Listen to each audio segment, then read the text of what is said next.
Hello, everybody. Welcome back to Onion Soup. I'm so excited to have our guest on today, Miss Shar. How are you doing? I'm great. Thanks, Dexter. How are you? Doing wonderful. It is a beautiful morning, and I'm really excited about our topic because you dive into Stoicism, emotional intelligence, and how you can leverage that. Tell us about it and what you do. Thank you so much. Yes. So, what I do is I look at true Stoicism as the Stoics intended it, and not as the word Stoic is sometimes interpreted in modern day vernacular. And what the Stoics really intended, Dexter, was emotional regulation, right? Essentially cognitive behavioral therapy. It's just that they had their own methodology that they used thousands of years ago that enabled them to take that space that is in between stimulus on the one hand and response on the other hand. That space in between stimulus and respond, what you want to do is you want to exert some of yourself within that space, right? Or as much of yourself, your willpower, your spirit, your soul, whatever it is that you believe in within that space. And this is something the Stoics were really good at. And they were also really good at working to expand that space, right? You know how, like, maybe for a pro athlete, they'll tell you the ball slows down for me. Or after a certain level of experience, you just swerve out of the way in traffic in a way that you never would have if you weren't an experienced driver. So what you've done is you've just learned to react more quickly, rationally, and in a manner more aligned with what your intentions are and what your values are within a shorter period of time. You've improved your aim, right? And so that's really what my work is about. The book, Stoic Empathy, the first half of the book is about utilizing empathy, and the second half of the book is about utilizing Stoicism. And the entirety of the book is intended toward influence. So it's how do we utilize empathy to influence the room, and how do we use Stoicism to control ourselves, thereby expanding our power in a manner that aligns with our integrity, improve our aim throughout our life. So that's the purpose of the book. So it goes beyond Stoicism in that sense. Wow, Shar, that was a great explanation of Stoicism. And I've never heard anybody explain it that way. So, what I find most interesting about the way that you were talking about Stoicism is really that pause, that breath that you take in between. And it really brought to mind meditation and Yeah. that second in between the heartbeat and that stillness. How do people who maybe don't know what that feels like, how do you get someone to take rest in that pause, to find that peace in that space? It's so interesting that you say that. It it's interesting because it definitely is an expansion of the space. And I talk about pause. I actually talk about pause significantly in the empathy portion of the book. And the Buddhists talk about pause too. And by the way, there's a lot of Buddhism in the book and a lot of meditations, even in the audiobook. There's extra meditations at the end of the audiobook.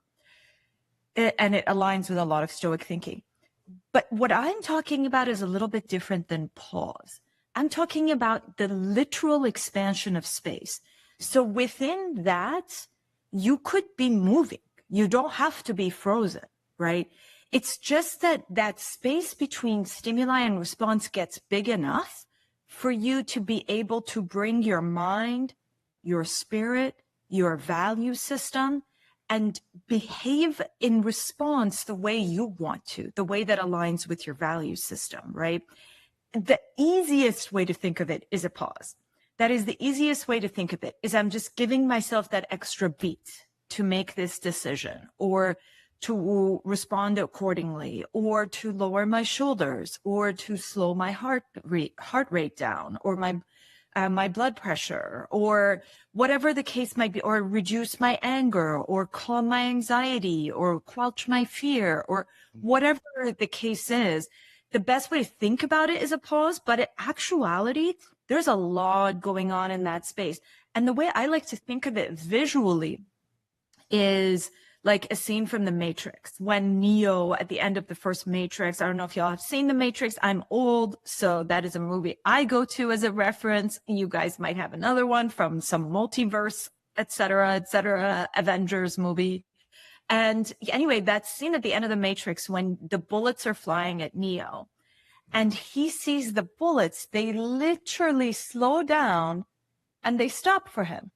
And so in actuality, time doesn't stop. It's just he's moving so much faster within the same beat of time in relation to everyone else, because he's been able to do that with his mind. What they're doing in that movie is they're visually portraying to you how his mind feels.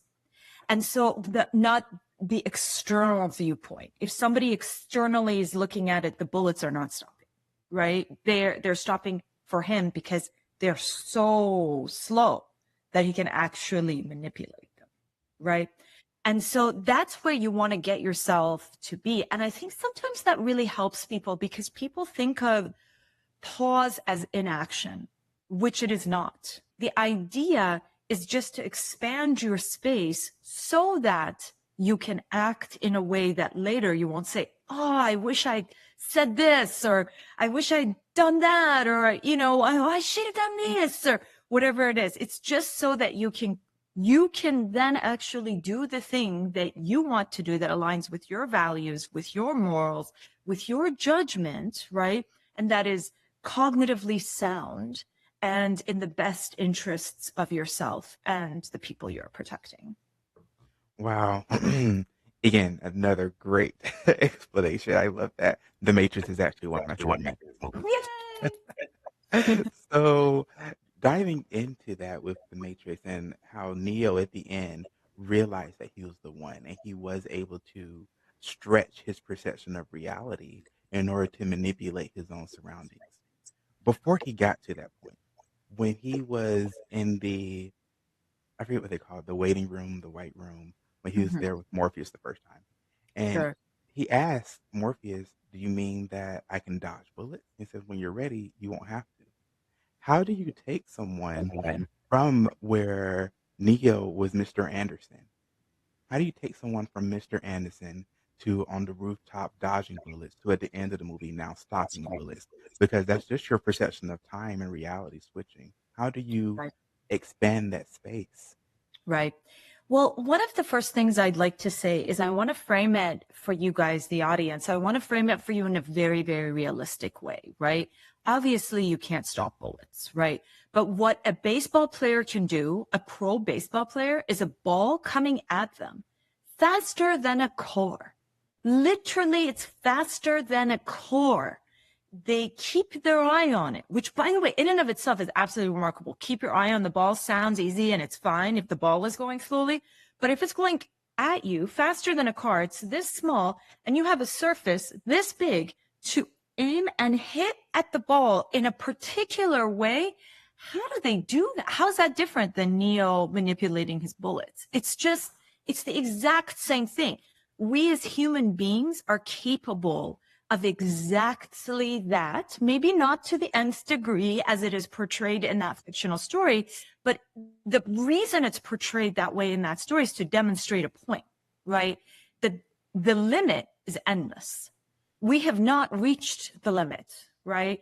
Every year, there's a new baseball player breaking records. And not just that, there's another man going faster than man has in the history of time, right? So if you really think about it in that context, in a very physical way, it helps manifest and explain the emotional understanding.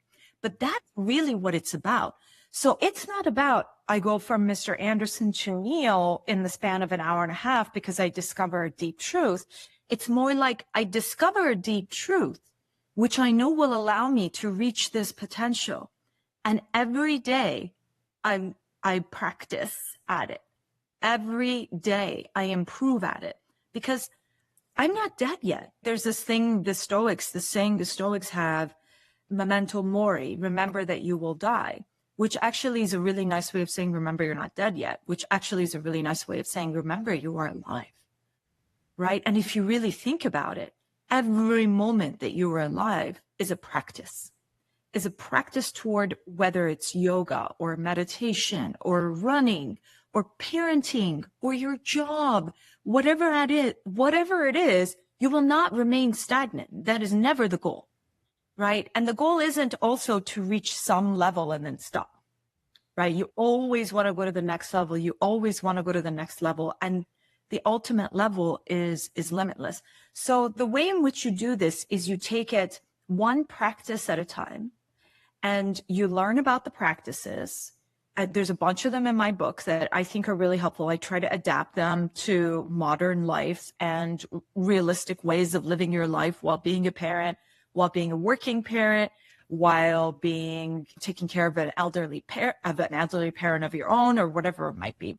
And so then you progressively, like meditation, like yoga, like that baseball player, and you work on different aspects of yourself. Again, remember the baseball player. He's not just standing at a base all day practicing hitting balls. He practices hitting a lot of balls, right? But he also does a lot of other training. He does a lot of conditional training. He does a lot of mental training. He does a lot of focus and emotional energy training. He eats well. He takes care of his body. He trains the whole athlete just for that moment so he can hit that ball precisely like that. But the whole athlete is an entire lifetime of training. Now, what we want to do, maybe we don't want to hit a ball, or maybe we do, but we don't have the capabilities of that athlete. But maybe we don't want to hit a ball. Maybe what we want to do is we want to hit that ball that is whatever it is for you. Whatever that is for you is where you want to be. You want to see it coming, when it's coming, no matter how fast it's coming. And you want to hit that dang ball out of the ballpark every single time, or at least maximize the likelihood of yourself doing so. And then what you want to do when you miss, it's a strike. Best baseball players in the world occasionally will get stricken out. I mean, that's just life. By the way, I know nothing about baseball, so I hope I'm getting this analogy right. Because I think I went to a baseball game once when I was like 13. So I really hope, I don't know, see, you're American, so I figure you Americans, you like your baseball. And so I desperately trying here. By the way, if anybody is watching this and has feedback on my use of the baseball analogy, I would be grateful. Try to be nice about it, but all constructive criticism is welcome. So everybody gets stricken out, right? You could be doing everything right. You could be spending every minute of your life training, eating well, exercising, focusing on your mental discipline, practicing, doing this, doing that. And you can still miss that ball, and that's life. And you could spend your life worrying about the balls you missed, or sure, you can watch the replay. Why? Not so you can punch yourself in the face about it, but so that you can try to figure out what you can do better so that next time you can do it better. That is the only purpose to look back. The only reason to look back, other than joy, memory, love, things of the pure emotional nature. The only purpose of looking back is to learn, to progress forward, not to beat yourself up.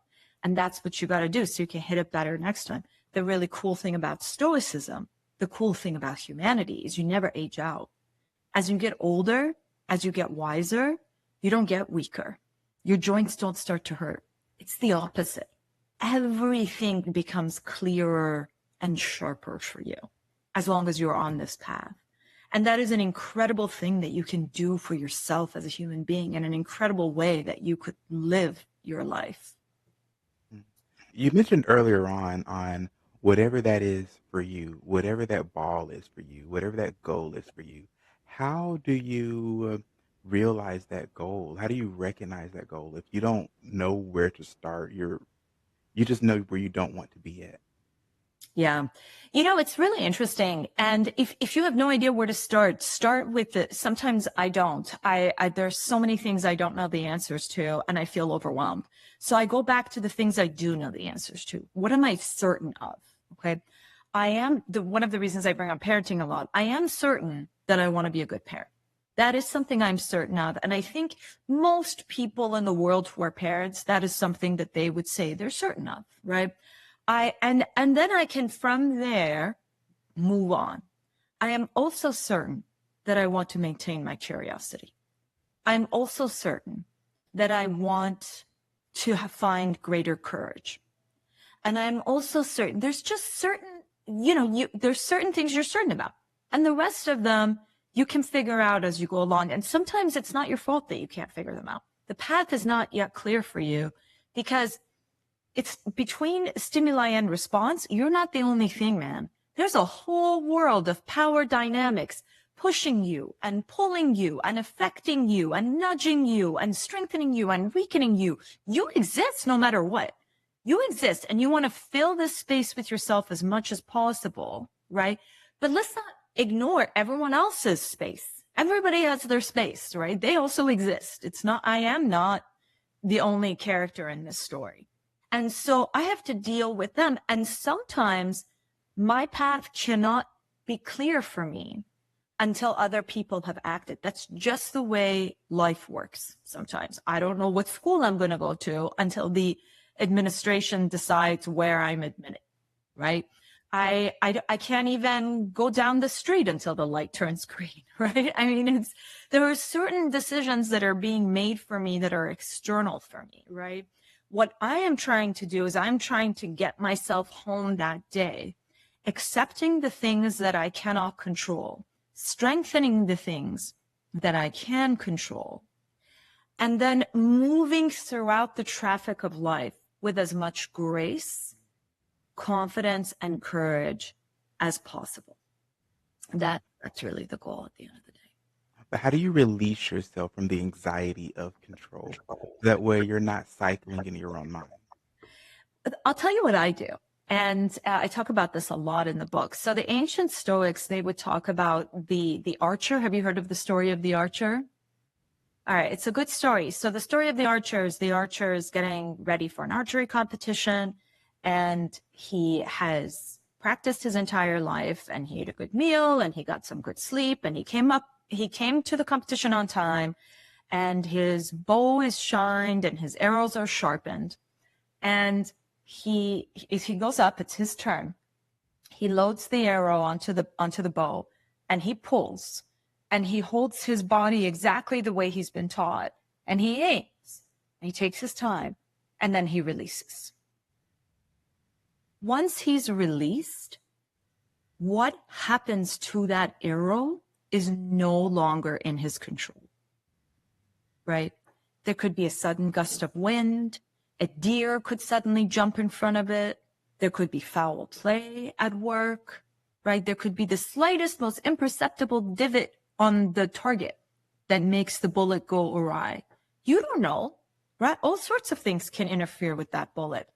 So what I try to do is I try to think of everything up to the point of release. What are the things that were in my control? For instance, this jerk in traffic cutting me off, not in my control. How I respond to the jerk, whether I'll give him control or power over me, in my control, right? How I responded to the last jerk, no longer in my control, done, in the past. How I respond to the next one, up to me, in my control, right? So you might miss the target. And what you want to do is you want to think about everything up to the point of release and then everything relating to the next arrow. And that is a way of finding control. Instead of thinking about, I don't have control, what I suggest you do is you find the control that you do have, because it always exists in one capacity or another. And think of this as a lesson in empowerment. You are not admitting a weakness. You are finding your strength by recognizing where your control lies and going straight to that go straight into that and do the best thing you can within that sphere. And that'll change, right? Like throughout your life, that'll change. For me, that changed a lot. I have a lot more control as an adult than I did as a child. I have a lot more control as a wealthy, successful person than I did as a broke person. I used to be really poor. So now I'm not. And so I have a lot more control. I have a lot more power. I have a lot. So, but I always had some, right? Enough to get me to where I am. And so hopefully I can continue to move forward. So really, I like to think of it that way. I like to think of it as an exercise, like a game, like a puzzle, like a search and destroy kind of thing. I'm looking for the control. It's always there. And everything else is a distraction. The gust of wind is a distraction. What isn't a distraction is how I prepare for the next arrow. And part of that preparation is my own inner mind, right? And so that is not a distraction. So I come back to that, right? And then for that, there's lots of tools. There is breathing exercises. There is tons of Stoic exercises that you can do. There are particular habits you can train yourself to be. And as I mentioned earlier, there's also a full athlete within yourself that you can keep trained so that your instinct immediately is to go back to the control. You don't even have to stop and think about it. Eventually, what you want to get to, where's my control? Like, I don't even have to, oh my God, oh no, I can't, what do I do? You just immediately go to your control. Because you find it, and you're good at it, and you're good at focusing on it, and you're good at locating it, and you're good at owning it. And so there's lots of practices, and I'm happy to talk about some of those. Oh, that moves me. I love that. We only have a few minutes left. Is there anything you would like to leave the audience before we go? Yes, I would love to leave you guys with a tool. Since we talked about tools a little bit throughout this, we talked about meditation. Of course, it's one of my favorite tools. And so I just want to share one more tool with you guys that I really love. It sounds a little dark, so bear with me, but it is writing your own obituary. And the reason I like to write my obituary, I don't do it too often because it's a deeply emotional exercise, but I do it every year on my birthday. I look back, and what I want to do is I want to write the current obituary as it would read. If I died today, what would people say about me? Now, imagine they're saying the truth, right? And so what would they say about me? How did I live? What did I value? Okay. Now I want to read that. Does that reflect who I am? If it does it reflect how I'm living every day? Right? And if not, what can I change? What can I change right now in this moment? Pick one thing. Maybe it is to move through fear. Maybe it is to not let anxiety stop me. I don't want my tombstone to say, herein lies Shermin Kruse. She was an anxious person who never did very much because she was too afraid. I don't want my tombstone to say that, because you know what? I will die. I will. This life, at least the version that we know of it, that we're existing in right now, is not indefinite. It is finite, and it will end. That perspective really allows me to live my life in alignment with my values, but it also allows me to release the anger in the traffic.